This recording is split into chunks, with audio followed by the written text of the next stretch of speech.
Mga kwentong pambata ng mga Ingles. Ang takure. Noong unang panahon, mayroong mayamang lalaki na nais magkaroon ng magandang antikong takure na pabagay sa sopistikado niyang panlasa. Isang araw, napadaan siya sa isang pagawaan at may nakita siyang luma ngunit magandang takure sa inosenteng sulok ng pagawaan. Kaibigan, magkano yung takore na yan? Bakit naman yung luma ang gusto niyo, Ginoo? Marami akong bago dito. Hindi. Yan kasi ang napupusuan kong takore. Magkano po ba yan? Gusto kong yung luma. Sigurado mas mura yan kaysa sa iba, di ba?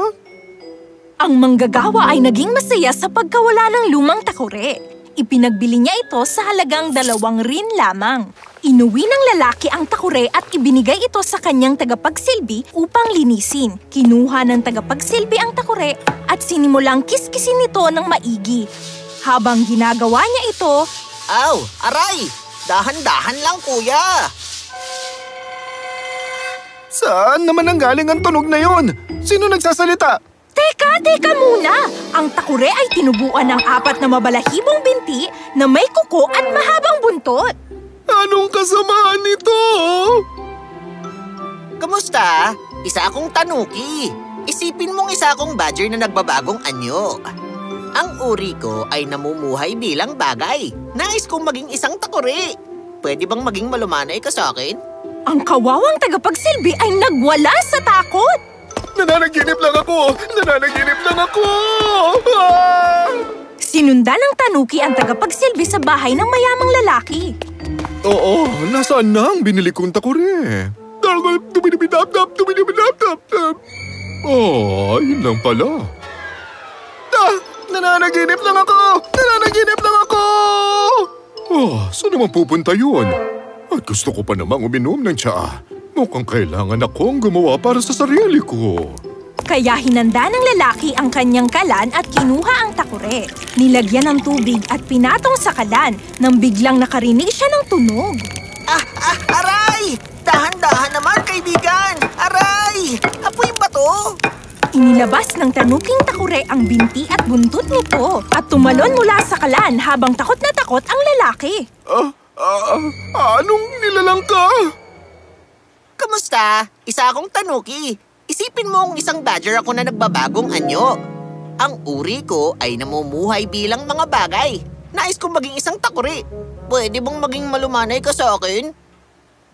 Isa itong masamang uri ng salamangka.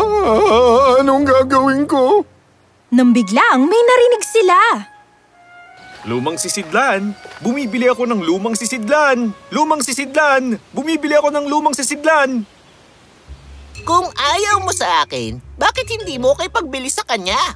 Ginawang isang inosenteng takure ng tanuki ang sarili nito. Kinuha ng lalaki ang takure at tumakbo palabas. Kaibigan ko, meron akong lumang takore para sa'yo. Ayos! Mag-ara ang isang ito. Salamat ha! Basta kunin mo na lang. Nagustuhan ng maglalako ang takure at inuwi ito. Pagsapit ng gabi, nilagay niya ang takure sa tabi niya upang makita ito pagkagising. Ngunit habang natutulog siya, ang tanuki ay bumalik sa dati niyang anyo, tumalon sa lamesa at nilibot ang tahanan. Habang ito'y kumakaripas ng takbo, tumalon sa lamesa at sa ibang sisidla ng kubo, gumawa ito ng gulo na gumising sa maglalako. Ano ba yung ingay na yan? Ano? Kamusta? Isa akong tanuki. Isipin mong badger ako na nagbabagong anyo. Ang uri ko ay namumuhay bilang mga bagay. Nais ko maging isang takuri. Pwede bang maging malumanay ka sa akin? O kikiskisin at lalagay mo rin ako sa apoy? Nilagay ka nila sa apoy? Oo! Uy! Masakit yun! Naku! Napakasaklap nun! Ngunit yun ang madalas gawin sa isang takore, alam mo ba? Talaga? Hindi ko alam! Pakiusap! Huwag mo yan gawin sa akin! Pakiusap! Hindi, mas gusto kita bilang ganito kaysa sa isang takore. Kaibigan? Kaibigan.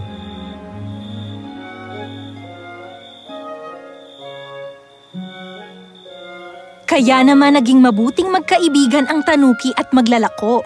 Mahabang oras silang nag-usap at nagbiruan sa isa't isa. Hiling ko ay magkaroon ng maraming pera. Nais kong libutin ang mundo at isasama kita. Meron akong ideya. Ano? Alam mo, narito ako bilang isang kaibigan. Magkasangga tayo. Magtayo ka ng entablado at sabihing, hali kayong lahat, saksihan ang pagkabuhay ng isang takore. Tara! Magtatanghal ako upang dagsain ng mga tao ang palabas natin. Hindi ka ba naniniwala? Nakaupo ako rito at kausap ang takore na kayang magpalit anyo na parang badger at tinatawag ang sarili niya na tanuki. Siyempre naniniwala ako. Kasangga talaga kita?